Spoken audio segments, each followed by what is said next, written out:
El día en que me presentaron al vampiro, yo lo vi como si se tratara de cualquier otra persona dentro del crimen organizado. O sea, ya saben, siempre hay gente rara en estos grupos, pero jamás imaginé lo bien que le quedaba el apodo.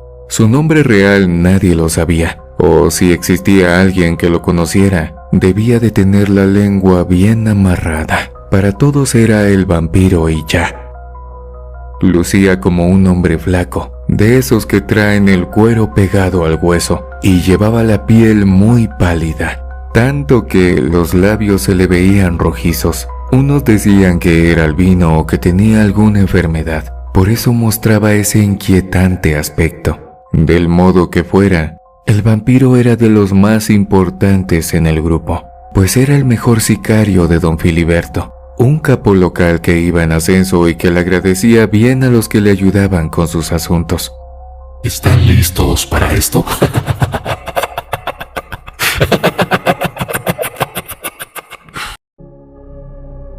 Sicario y vampiro. El señor Filiberto me reclutó personalmente. ¿Quién sabe por qué? Resulta que mi familia era bastante pobre. Yo no podía ir a la escuela y siempre andaba en la calle. Cuando me di cuenta de que mis padres no tenían la más mínima oportunidad de darme a mí y a mis otros 2 hermanos lo mínimo que necesitábamos, tomé la decisión de buscarlo por mis propios medios. La primera vez que tomé un bolso que no era mío, me sentí muy mal. Lloré y quise devolvérselo a su dueña de inmediato. Claro que el hambre que me agitaba el estómago y torturaba a mis hermanos me ayudó a superar esa sensación. Dentro, encontré varios billetes con los cuales fui a comprar verduras, carne, huevos, tortillas y unas golosinas. No recuerdo que jamás hubiéramos comido tanto y tan bien, pero fue maravilloso ver en los ojos de mis hermanos la satisfacción de tener la panza llena. Mis papás también se sorprendieron. Me preguntaron de dónde había salido el dinero y yo les dije que estuve trabajando en el mercado. Si se imaginaron que lo conseguí por acciones cuestionables, no les importó, pues ellos igual tenían mucha hambre.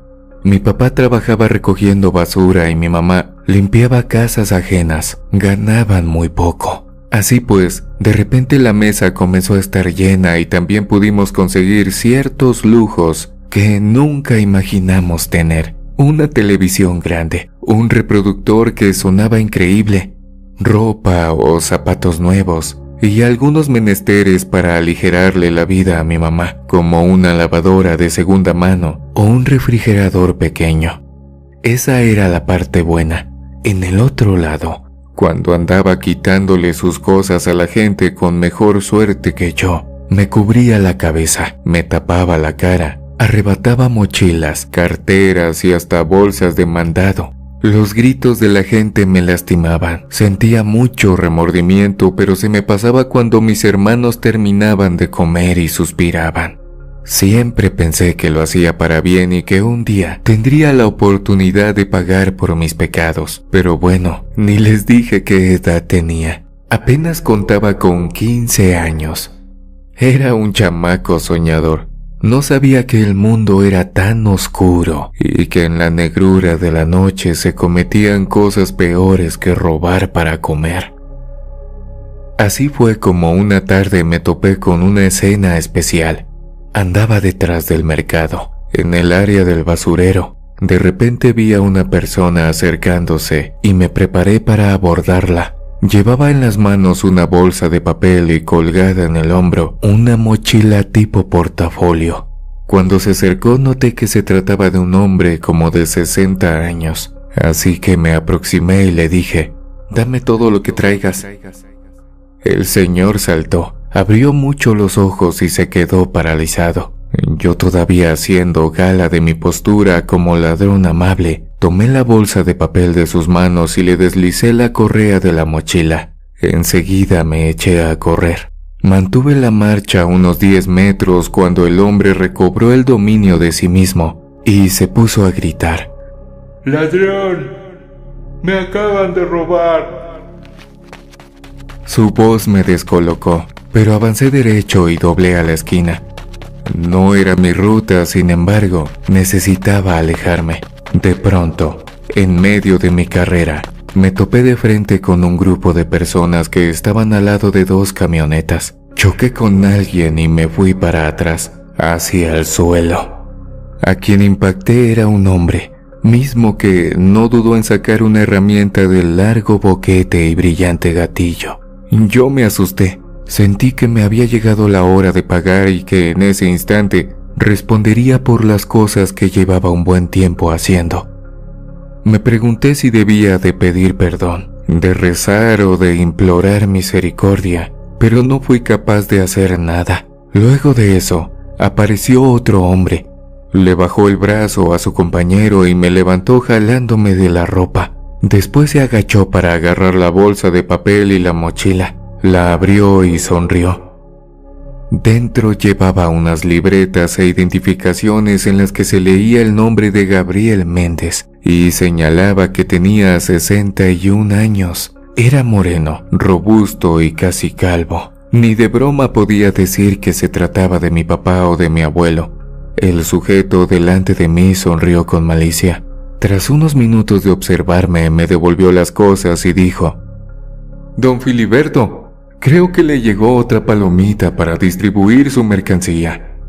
Esa noche conocí al patrón. Me ordenó que dejara de agarrar cochinadas sin valor y que le prestara mi habilidad para su proyecto. Suena bien, ¿no? Sin embargo, no fue tan agradable como parece. El jefe me invitó a unirme a su equipo mientras mantenía un enorme cañón frente a mi cara. Mi respuesta fue sí, y a partir de entonces empezaron a instruirme para algún día ser uno de los sicarios de don Filiberto, una de sus muchas herramientas disponibles para crecer y convertirse en el máximo distribuidor de sustancias en la zona. Lo primero que me indicaron fue que debía de decirles a mis padres que entraría a trabajar de planta en una fábrica. Me acompañaron 2 de los hombres del jefe para asegurarse de que no me escapara y para conocer la ubicación exacta del sitio en el que encontrarían a mi familia en caso de que les fallara o actuara con rebeldía. Mis papás, gracias al cielo y a la bendita ingenuidad que propiciaba la ignorancia, no se percataron de nada. Les prometí que regresaría una vez a la semana y que les mandaría dinero en cuanto encontrara la manera. Además, por si acaso se me complicaba comunicarme con ellos, uno de los hombres, el cual se presentó como gerente de piso, les dejó varios billetes en la mesa. Siempre sentí que aquella vez mis padres me vendieron sin saberlo, pero ya no había vuelta atrás. Me fui con esa gente. Me trasladaron en una enorme camioneta de color negro hasta una casa ubicada a las afueras de nuestra ciudad. Alrededor contemplé numerosos campos de lo que al principio creí era maíz, pero más tarde, con el paso de los días, descubrí que eran unos bellos sembradíos en los que se mezclaban múltiples matas de maíz con unas frondosas plantas de María. Mis primeros días en la propiedad de don Filiberto fueron como un sueño. Parecía que estaba de vacaciones. Comía, bebía, dormía y me sentaba sobre el pasto a descansar. El primer domingo que me encontró ahí, me permitieron ir a visitar a mi familia. Luego regresé y comenzó mi instrucción. De buenas a primeras, me pusieron entre las manos una pesada herramienta que lanzaba proyectiles letales y me dijeron que debía de practicar hasta dominarla. También me indicaron que era necesario que aprendiera a manejar, así que me llevaron a un estacionamiento y me pidieron que eligiera un carro. Eran vehículos comunes, pequeños y cotidianos. Ninguno tenía placas. Según me explicaron, al seleccionar el mío me darían unas. Elegí un coche familiar, de esos antiguos en color rojo, y lo empecé a conducir a lo largo de las carreteras que bordeaban la casa del patrón. Entre eso y aquello, un mes después ya era capaz de acertar al blanco que quisiera y de manejar como un profesional. Por eso el jefe me otorgó mis primeras obligaciones. encargos con los que debía de devolverle el dinero que me dio en el mes y también aquel que le dejó a mi familia. Ellos, por cierto, estaban muy bien. Como llevaba más dinero a casa, le pedí a mis papás que empezaran a fincar y levantaran una casa en mejores condiciones. Por las buenas, yo creo que nunca habríamos conseguido ni siquiera echar los cimientos de una construcción. Pero antes de mis 16, los albañiles ya tenían listo el cascarón en obra negra. Como fuera, empecé mi trabajo como distribuidor y era mi obligación llevarle a los vendedores locales unos envoltorios cubiertos de cinta canela para que los vendieran al menudeo. Algunos paquetes pesaban 1 kilo, otros se veían igual de grandes pero su peso era menor. En aquel entonces todavía no le agarraba la onda a lo que ahí se hacía. No era capaz de interpretar todo lo que sucedía a mi alrededor y como tampoco tenía educación previa, la verdad es que resultaba tan inocente como mis papás. Para mí era interesante manejar mi carro, entregar paquetes con discreción, recibir un montón de dinero, dárselo al patrón y obtener un fajo de billetes a cambio. Conforme fui creciendo y viendo las actividades que el jefe realizaba, me fue cayendo el 20 del tipo de organización en la que me encontraba metido, pero mi cabeza torpe se fue acostumbrando hasta que le pareció algo muy normal.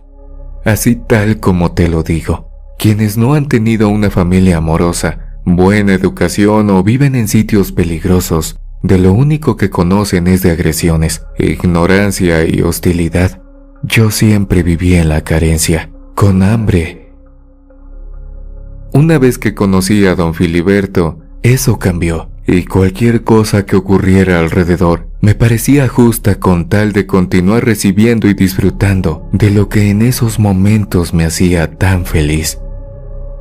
La primera vez que el dueño de la propiedad me ordenó acompañarlo para disciplinar a uno de sus empleados, se me movió el piso.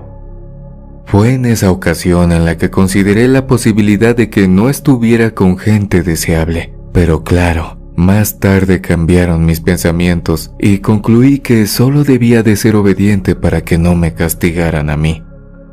Así, trabajando aquí, yendo para allá y entregándole sus ganancias a don Filiberto, crecí.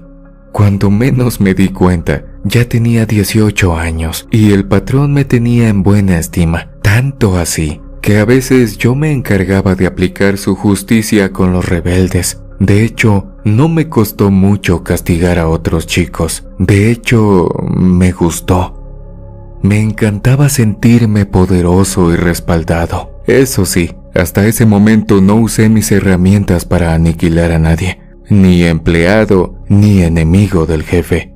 La llevaba siempre en la cintura, cargada y acompañada de un par de cartuchos, pero nada más. Era una mera precaución. Se volvió parte de mi vestuario, el cual también mejoró con los años. Aunque no fui consciente, el mundo delictivo me fue absorbiendo y me hizo parte del paisaje. Vi a un difunto cuando tenía 19 años y si bien me causó escalofríos, no consideré que fuera el más grande fenómeno. Para los 21 años, ver el cuerpo de un fallecido me daba igual. Me imagino que por eso el jefe me ordenó por primera vez ir a ajusticiar a uno de sus enemigos. Se trataba de un policía. Uno de esos hombres que presumen su honradez y creen que por ser buenos, nada malo les puede pasar. Los proyectiles del compañero con el que me mandó don Filiberto atravesaron su cuerpo igual que les pasaba a otros que habían hecho cosas malas y realmente impronunciables. No les sirvió de nada ser recto. Igual se lo llevó la parca. En su puesto pusieron a otro policía, pero él era de los nuestros. Después de ese encargo, hubo más. Si no era algún policía, se trataba de cualquier ciudadano rajón y fastidioso que no quería que distribuyéramos mercancía cerca de sus hijos. Por supuesto, debo aclarar que en esas misiones no hice más que ser acompañante. Me tocaba quedarme en el auto para que mi compañero pudiera cumplir con el trabajo. Luego regresaba a la carrera y nos íbamos de la escena a toda velocidad. Pero pronto llegó el momento en el que yo mismo tuve que ejecutar las órdenes de mi patrón. Quisiera decir que sentí feo, pero lo cierto es que no sentí nada al tomar otra vida. Fue normal, como beber agua y acabarte el vaso, o botar la basura de una golosina que compraste 5 minutos antes. No vino el diablo a regañarme, ni bajó un ángel del cielo para reclamarme por lo que acababa de hacer. Solamente jalé el gatillo de mi herramienta y el comerciante que le andaba dando lata al jefe se desplomó. Todo el líquido de sus venas comenzó a salir, manchó el piso y yo me di vuelta para alejarme. Los gritos de la gente que salió a ver qué pasaba no me causaron escalofríos, ni me dieron ganas de esperar a la policía para que me juzgaran y me hicieran pagar por mis actos. Subí al carro con mi compañero. Él me felicitó y luego nos pusimos a hablar sobre la cena de más tarde. Así de banal es la vida de quienes se unen a un grupo como ese. Mi compañero pasó el reporte. Juntos seguimos laborando para don Filiberto. Nos ganamos su aprecio y el respeto de muchos. Nos decían los implacables. Porque encargo que nos dejaba el patrón, encargo que cumplíamos a la brevedad.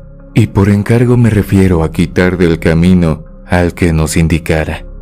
Sin embargo, las cosas no siempre son tan fáciles. Así como nosotros trabajábamos para un capo, otros lo hacían para la competencia. Mi compañero y yo empezamos a ganar enemigos y una tarde, cuando menos lo esperábamos, el plomo llovió sobre una camioneta en la que íbamos. Yo maniobré en el volante para escapar, pero el abdomen se me cubrió de carmín. Llegamos a la propiedad del jefe, nos bajaron los otros trabajadores y nos atendieron. Yo me desmayé en algún punto de la noche. Desperté 2 días después, justo a tiempo para el funeral de mi colega. Lo despedí con melancolía, pero también con fastidio, pues ahora me pondrían a otro compañero y me tocaría acoplarme con alguien desde cero. Puesto que era uno de los mejores sicarios de don Filiberto, me dejaron en paz durante casi un mes, pero luego me anunciaron que el descanso se tenía que acabar y que debía de volver a las actividades cuanto antes. Además, pronto me presentarían a mi nuevo compañero. Esperaba cualquier cosa, menos que se tratara del famoso vampiro. Ya había escuchado de él. Era otro sicario, pero uno de actitudes muy especiales. Él no se quedaba en la propiedad del jefe, andaba por su lado, haciendo sus cosas pero cumpliendo de manera excepcional con sus obligaciones. Me reuní con él y no se paró a preguntarme si estaba de acuerdo o no. Me señaló que él solo trabajaba de noche y que debía de ajustarme a su ritmo o pediría que otro lo acompañara. Le pregunté en esa ocasión por qué tampoco tenía compañero, y me dijo que al igual que yo, lo perdió en los últimos días, pero no porque los hubieran emboscado los del otro bando, sino porque una misión contra un policía se les puso complicada. El vampiro y yo tuvimos una charla de unos 10 minutos, luego se dio la vuelta y se dirigió a la entrada. Desde ahí me dijo: cuando nos toque trabajo, esperaré en la troca negra con vidrios polarizados, al sur del estacionamiento. Ahí nos vemos. Enseguida se marchó. Extrañé de inmediato a mi compañero. Con él podía hacer chistes, compartir una copa o hablar del futuro, ese que gentes como nosotros pocas veces podía alcanzar. En los siguientes 2 días estuve haciendo ejercicio para recuperar al máximo mi movilidad. La noche previa al tercer día, me llamó don Filiberto y expuso cuál sería mi siguiente objetivo. Era la familia de un diputado que en los últimos días estuvo proponiendo una reforma peligrosa. El hombre pretendía llamar a las fuerzas del ejército para limpiar la zona de escorias que distribuían porquerías entre los jóvenes. Por lo tanto, se convirtió en un enemigo declarado para el patrón, y era necesario darle un escarmiento. Primero iríamos por su familia, y 2 días después por el político. Lo dejaríamos sufrir un poco. Dado que ahora me movería con el vampiro, tendría que salir durante la noche siguiente. Me preparé. Utilicé muchas pastillas para el dolor y llegué puntual al sitio en el que me dijo que estaría su vehículo. El hombre llegó poco después de mí. Sacó sus llaves, quitó los seguros y movió la mano diciendo que me subiera. Yo lo hice sin rechistar. Una vez tras el volante, el vampiro emprendió la marcha y no dijo nada más. Desde mi lugar, por el rabillo del ojo, escudriñé su aspecto. No me cupo duda de que era una persona muy extraña. Como se los digo, su piel era demasiado blanca y los labios casi se le veían morados. Algo abultaba en su boca y causaba la sensación de que realmente portaba largos colmillos. Pero mucha gente tenía los dientes salidos, así que no resultaba anormal. Su cuerpo era muy delgado, como si estuviera desnutrido. Sin embargo, se movía con gran vigor. Llegamos a la calle donde vivía la familia del diputado. Nos bajamos a unos 50 metros y observamos la zona para detectar cámaras o alarmas. Avanzamos con cautela por la banqueta. Nos movimos con la cabeza agachada y cuando llegamos al portón, el vampiro tocó el timbre. Nos contestaron por el interfono. Mi compañero habló. Dijo que llevaba una entrega para el diputado. Le respondieron que no tenía envíos pendientes y él refutó con un grito de «Es urgente, dígale que nos atienda o cosas malas le van a pasar a su familia». Instantes más adelante, se asomó el político y cuestionó qué queríamos. El vampiro le pidió que nos dejara entrar porque lo que teníamos que decirle no se podía hablar en la calle. El hombre mostró una mueca de duda en la cara, se negó y solicitó que nos marcháramos, pero mi compañero añadió, «Tu familia está en riesgo, ¿escuchaste o no?». Al escuchar eso, el diputado se dirigió a la puerta y abrió. Una vez que la entrada quedó desbloqueada, el vampiro entró, sacó un cañón largo y se lo puso al hombre en la garganta. Luego lo empujó como si no pesara nada y como si él tuviera un cuerpo lleno de vigor. Nos metimos a la casa y escuchamos el grito de la esposa cuando vio a su marido amagado por un delincuente. Sus hijas, todavía sentadas en el comedor, también gritaron. Ante eso, el vampiro pareció recibir una descarga de energía. Aventó al político hacia mí y me gritó, «Encárgate y no hagas tonterías».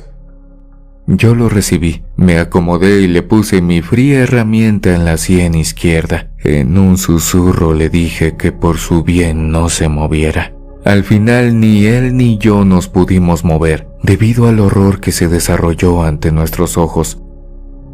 El vampiro saltó al sofá y se le fue encima a la esposa. Una vez que la tuvo en el piso, le atacó el cuello con una mordida. Y aún no puedo creerlo, pero se puso a beber el líquido rojizo que empezó a brotar con sus dentelladas. La mujer no soportó mucho. En cuanto se quedó quieta, el diabólico hombre la dejó a un lado y tomó de los cabellos a la niña mayor. Después repitió lo mismo que le hizo a su madre. Con la chica más pequeña no tuvo la más mínima contemplación. También la mordió y bebió de su cuello hasta saciarse.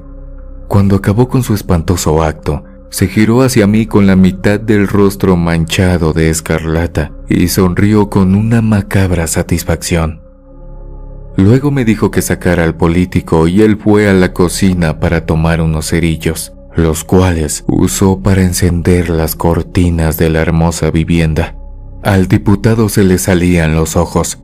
No acababa de comprender lo que ocurrió. Lo saqué de la casa, lo dejé en el jardín y se quedó arrodillado mientras mi compañero y yo corríamos a la camioneta para alejarnos. Otros colegas lo ajusticiaron después. Una vez arriba del vehículo, miré al vampiro y lo vi diferente. Su piel ya no se veía tan pálida. Sus labios ahora lucían rosados y sus brazos se notaban más gruesos, como si hubiera ganado peso. Un escalofrío me subió por la espalda, pues el sujeto comenzó a actuar como si estuviera atravesando un intenso placer. Le tomó más de 10 minutos estabilizarse. Enseguida, sacó un pañuelo y se limpió la boca. No dijo nada, no me explicó qué sucedió, solo metió la llave en su sitio. La giró y se aferró al volante para dirigirnos a la propiedad de don Filiberto. Yo no hice comentarios. ¿Qué podía preguntar? ¿Eres un vampiro de verdad? Lo único que podría responderme es: ¿qué acabas de ver? Lo que vi fue a un monstruo, al mismísimo diablo saliendo del infierno para devorar a unas personas indefensas sin remordimiento. Ese fue el único trabajo que hice junto al vampiro. No pedí que me cambiaran de compañero o algo así. De hecho, fue una especie de milagro.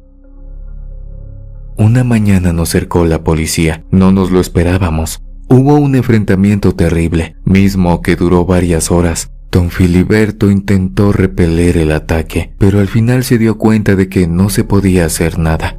Lo sacaron por un túnel para llevarlo a un lugar seguro y yo, por casualidad, vi cómo lo iban escoltando. Me fui atrás de ellos sin que se dieran cuenta. Los vi salir en uno de los sembradíos y montarse en una camioneta azul. El patrón se fue sin preocuparse de los que se quedaban atrás, incluyéndome a mí y al vampiro. Yo agarré camino para adelante, me fui por los sembradíos, rodeé la zona y luego agarré un camión para regresar a mi casa. Siempre que pude regresé a ver los avances de mi hogar, por eso me dolió volver para dejarlo atrás. Les tuve que confesar a mis papás lo que anduve haciendo, y aunque al principio se enojaron, más tarde me ayudaron a recoger las cosas. Nos fuimos del estado en el que residíamos, mismo que dirían, ¿cuál es? Y no se los puedo decir porque sigo cuidando a mi familia, pero estábamos en el norte de México. Hoy en día vivimos a muchos kilómetros. Usamos el dinero que gané y el de la venta de nuestra casa para establecernos, y yo decidí meterme a unos grupos de apoyo para reformar lo podridas que estuvieron mis acciones durante tantos años. Hoy quise contar esto, no para relatarles lo fría que es la vida de un sicario, y tampoco para espantarlos, sino porque quiero que sepan que en esas organizaciones hay integrantes de todo tipo, incluso algunos elementos que sin duda no pertenecen del todo a la humanidad. Por cierto, nunca llegué a saber si el vampiro cayó en aquel cateo, pero lo dudo. Imagino que todavía anda allá afuera, a lo mejor trabajando para algún otro poderoso patrón.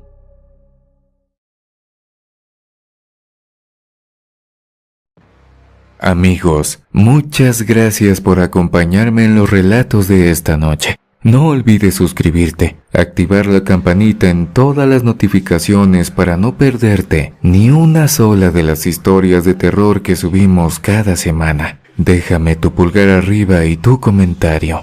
Y si la historia de terror de esta noche ha sido de tu agrado, no olvides compartirme con todos tus amigos. Eso me ayudaría mucho.